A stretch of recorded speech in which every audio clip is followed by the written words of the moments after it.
Hunters. This is Jared O'Lantern, and I'm here with another prop review video. Today I'll be reviewing the Headless Lord animated prop. This comes from Sunstar. The tag on it does say the Gothic Collection. I think those pretty much were always kind of two companies in one. Sunstar is basically the manufacturer, but the Gothic Collection is the basically the name of the company they put on the items. I know I have at least two other props in my collection that have both Gothic Collection and Sunstar as the makers or manufacturers, but in any event, this is the Headless Lord. This is an older prop.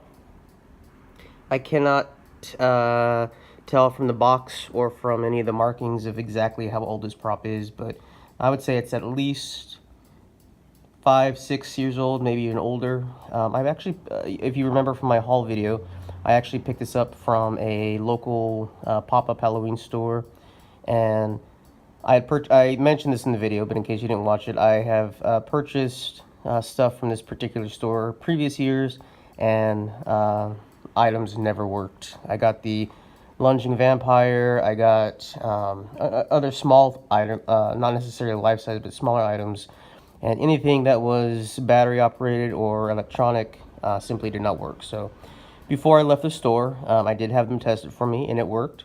And I thought the price was pretty good for what it, for life size. It was, I want to say it was $79.99, I believe is what I said in the video. I don't have the box on hand right now to see the tag, but everything was 25% off in the store. At least the decorations were. And so I got it at a pretty reasonable price. The quality for this is not the best. I'll say that up front, but I'll get into the details in a little bit. I'm going to go ahead and pull the camera back so you can see a full-length shot of this guy.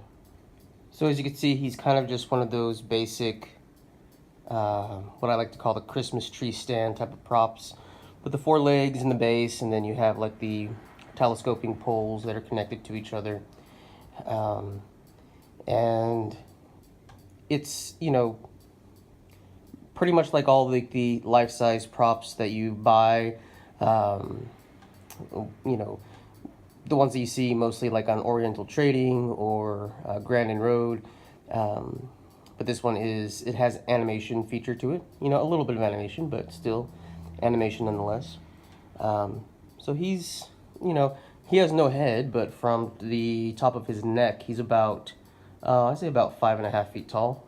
So I apologize for the busyness of the background, but we are in the middle of building the haunt, of course, so I'm very limited on where I could do my review. But anyway, I thought the decapitated heads in the background would be kind of fitting for this particular review. So let's go ahead and take a look at some of the details of this guy. So starting at the top here, where the head should be, is his neck, and it's just, it's nothing gory, there's no blood or guts or anything, it's just a blank neck. And then you have like this fabric for his collar, and then you have the rest of his collar, his bow tie. It's all pretty flimsy type of just gauzy material. It can't really be adjusted or posed in any way. It's just, fabric. And then, so we go down, and let me tell you, when I first got this, his head pretty much did not sit the way it should, like here, where the head would be looking at the guests. So you really have to pose the arms to make it the head kind of cradle in between his two arms. So the arms are nothing more than just foam, kind of like the pool noodle type of foam with wires on the inside.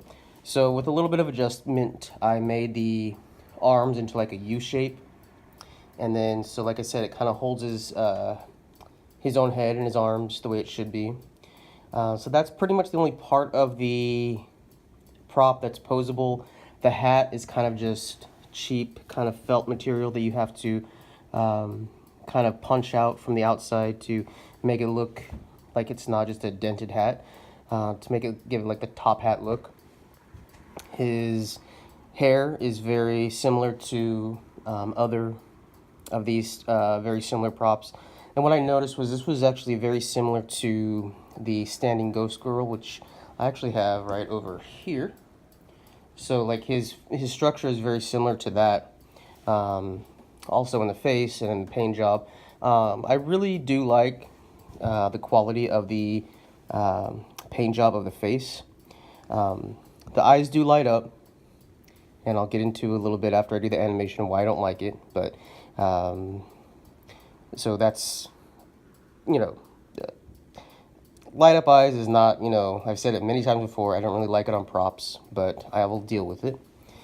And so if we go down below here to the neck, what I don't understand is he kind of, I mean, I guess it kind of makes sense. He's repeating the same, ruffled collar under here. So I mean, I guess when his head was chopped off, I guess some of the cloth came with it, but that's a minor detail. And now the absolute worst part of this prop are his legs, or the lack thereof. His legs are nothing more than just little flapping pieces of cloth. And I mean, they could have at least put some sort of like foam tubing in there to fill it out a little bit. I will most likely be putting like some bubble wrap or something in there to make it look like, his legs are not just this. I mean, come on.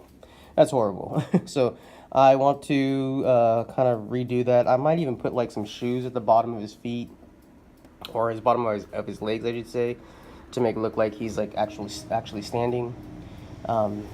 He is a battery operated prop. He runs on, I believe, 3 AA batteries. Now this is where I was kind of confused when I was trying to situate his head, was at the base of his head structure, and this is like the module where you turn it on and the speaker and everything. There's like this hole right here next to the speaker, as you can see, and I thought that would go into something so his head would be more stable, so you wouldn't have to just have it kind of, hanging in his arms. It's a pretty hefty head because of the module and the battery pack and the speaker. So that was the biggest difficulty of trying to get him to look like he was holding his head. Otherwise, and I don't want to demonstrate what his head looked like because I'm afraid I'm not going to get it back in the same position. But basically, his head was like at a 90-degree angle from the rest of his body, and it just looked very unrealistic. So I thought that there was like a place where you could actually put the hole into the bottom of his neck into something, but like I said, it's just one long pole, and that's about it. So I only have the tag here connected just for demonstration purposes for this video, but I'll go ahead and demonstrate his animation now.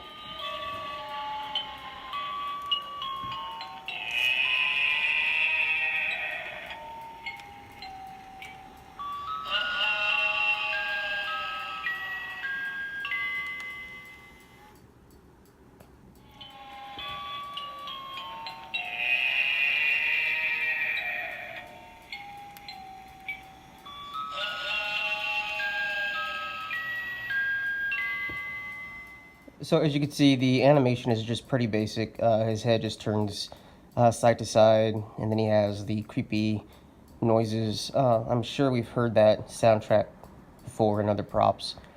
And then getting back to the light up eyes, the eyes are just ridiculously bright and so distracting from the prop that I'm beginning to just start disconnecting all the eyes, the lighted eyes cables from all my props, because especially for a black and white haunt that we're having here, a lot of the eyes are colored like blue or red or green or whatever, and even though these are clear, so it kind of fits the theme, it's just so distracting and so bright that it just looks so kind of dumb, because as I said before, the paint job on the face is so realistic that it's so much attention is taken away from that on the lights.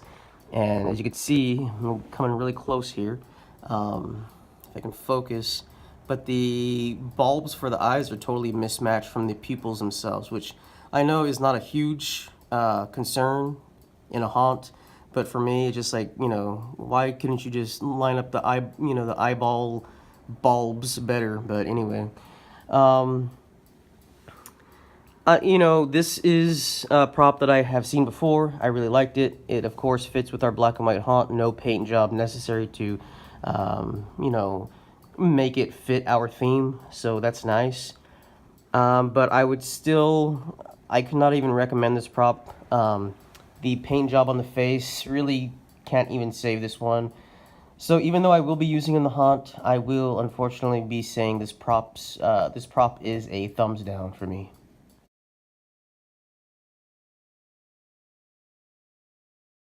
So I know people were looking forward to the review on this, and I'm sorry I couldn't give it a better review. You may like it more than I do, honestly. But just for my own, my own preferences and props. For one thing, I think, at the time I thought I was getting a really good deal for it. I probably wish I would have paid a lot less for it, honestly. But still, it will go good in the haunt. He will be used. But I don't think he'll be making a comeback next year. So, anyway, thank you guys so much for watching. If you like what you're seeing, please like, comment, and subscribe. And as always, keep it creepy.